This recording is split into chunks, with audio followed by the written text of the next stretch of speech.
By monthly સાયકલનો software છે. આમાં metre reader જ્યારે એમના મીટર ડાઉનલોડ કરે એટલે આ પ્રોસેસ થશે. પ્રોસેસ થઈને 30 થી 40 સેકન્ડમાં જ એમનું કેલ્ક્યુલેશન થઈ અને આ પ્રિન્ટરમાં આવશે અને આ પ્રિન્ટર દ્વારા અહીંયા એમનું બિલ નીકળવામાં આવશે. આ બાય મંથલી સાયકલ સોફ્ટવેર છે તે ઓટોમેટિક યુનિટને 2 મહિનાના યુનિટની ગણતરી કરીને જ સ્લેબની ગણતરી કરે છે, જેથી એક પણ રૂપિયો વધારાનો ગ્રાહકને ચૂકવવામાં આવતો નથી. અને આમાં જે રીતે યુનિટ રીડિંગ કરી અને નાખવામાં આવે એમનું જ ગણતરી કરી 30 થી 40 સેકન્ડમાં જ આ સોફ્ટવેરમાંથી આ પ્રકારનું ડાઉનલોડ થઈ જશે બિલ અને તે આ પ્રકારનું બિલ જનરેટ થઈ જશે. સોશિયલ મીડિયામાં થોડા વખત પહેલાં વિડીયો વાયરલ થયેલ છે. એની અમારી કક્ષાએથી ખૂબ જ ઊંડાણપૂર્વક તપાસ કરવામાં આવી છે, જે આ બાબત એકદમ સત્યથી વેગળી અને ભ્રામક છે.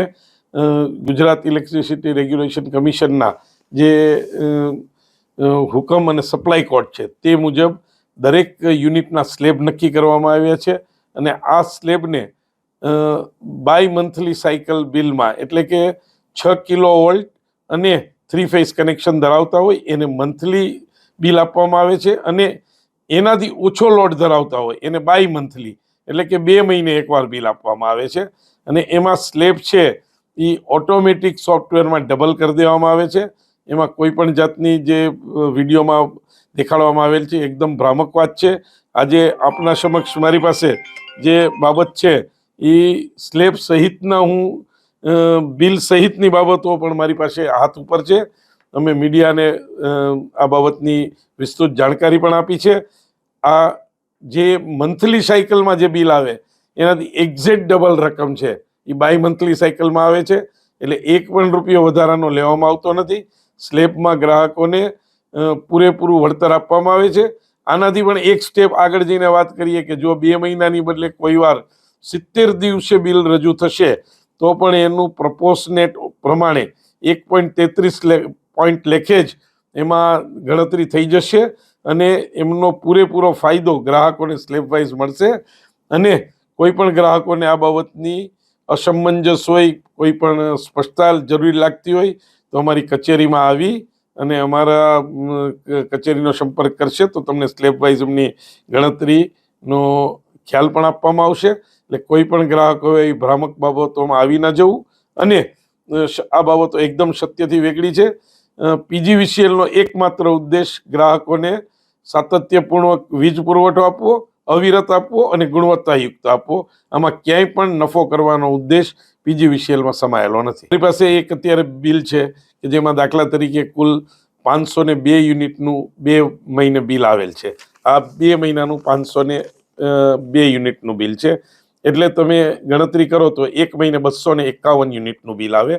એ જ રીતે જો પહેલાં ₹3.05 લેખે 50 યુનિટનું ગણો તો એની રકમ ₹152.50 થાય. ત્યાર પછીના 50 યુનિટ ગણો તો ₹3.50 લેખે 175 થાય. ત્યાર પછીના 150 યુનિટ ₹4.15 લેખે ગણો તો 622.50 થાય. અને 1 યુનિટના ₹5.20 લેખે ગણો તો આ તમામ બિલ ₹955.20 થાય. જો આજને બાય મંથલી સાયકલમાં લઈ જવામાં આવે તો 100 યુનિટના ₹3.05 લેખે ₹305, બીજા 50 યુનિટના ₹3.50 લેખે ₹350, ત્યાર પછીના 150 યુનિટને ₹4.15 લેખે તમે 300 યુનિટના લઈ જાઓ તો ₹1245 થાય. અને 2 યુનિટના ₹5.20 તરીકે લ્યો તો ₹10.40 આવે. એમની ટોટલ રકમ છે એ ₹1910.40 થાય. એને 2 વડે ભાગવામાં આવે તો ₹955.20 જ આવે. એટલે એક પણ રૂપિયાની વધારાની રકમ ગ્રાહકો પાસેથી વસૂલાતી નથી.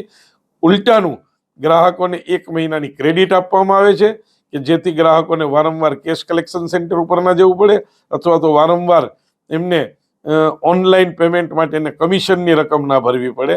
આવો શુભ આશય પીજીવીસીએલ દ્વારા દર્શાવવામાં આવ્યો છે.